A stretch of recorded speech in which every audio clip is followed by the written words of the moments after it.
Hello everyone and welcome again. Okay, so let's continue. And as I was saying, we're going to use a dynamic approach. So I'm going to take this geometry and let's move it here. Then middle click. We're also going to talk about some new stuff in Houdini 18. So this is my geometry. I want to isolate the top part, which hopefully I've named it something meaningful. So yeah, I have ground underscore A, ground underscore B.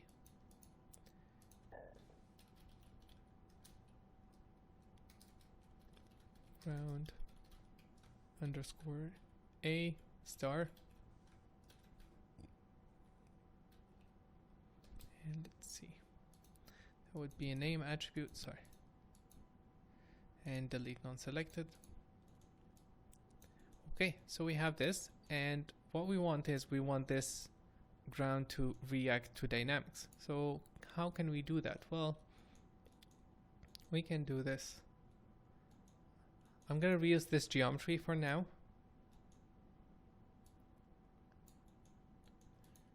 Just to get a grid quickly. And I'm going to use a soft transform again. Move it down.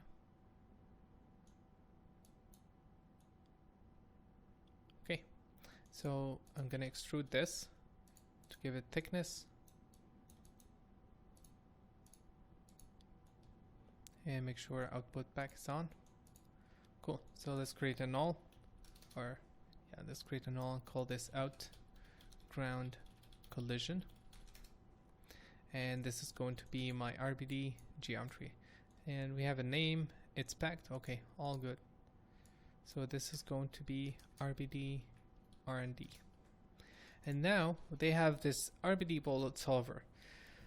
Okay, what's the deal with this? Well, the idea behind this from side effects is that they wanted to provide a wrapper that offers a lot of features that we implement and have to set up every time.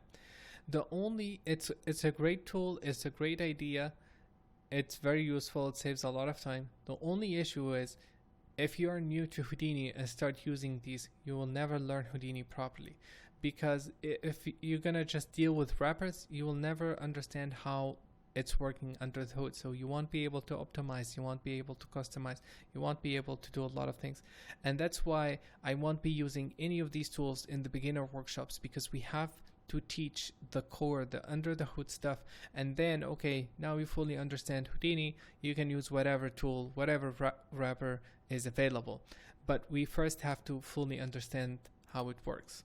Now it's very simple. You plug in whatever dynamics you have, you plug in the second input as constraint, and the fourth input is collision. This is proxy for sim, we're not going to use that. And then guided sim if you wanted to use guided sim, which I will talk about as well. Okay, so let's connect this and let's use this as our ground. I'm going to assemble it, make it a packed primitive. And for the collision, we're going to use a concave shape, and it's a deforming static geometry. Okay, I don't think we need to pack it. Let's go back to the first frame, and let's make sure the ground is positioned correctly. Something like that.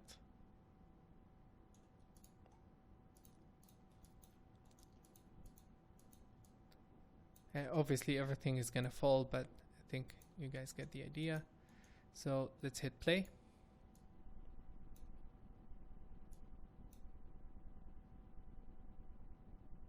It is working, it is behaving, but you see everything is falling at the same time, which we don't want. We want it to fall from the center and grow.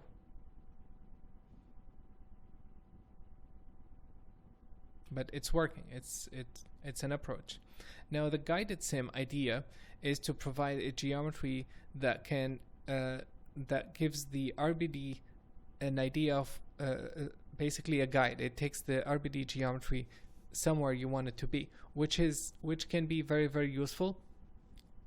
And I was able to get the result that I needed with my approach, but I would highly recommend trying to plug in the soft deforming grid, the grid falling down into a guided RBD, but you will still need some collision underneath. So it's not going to solve all the issues, but it may help with some movement and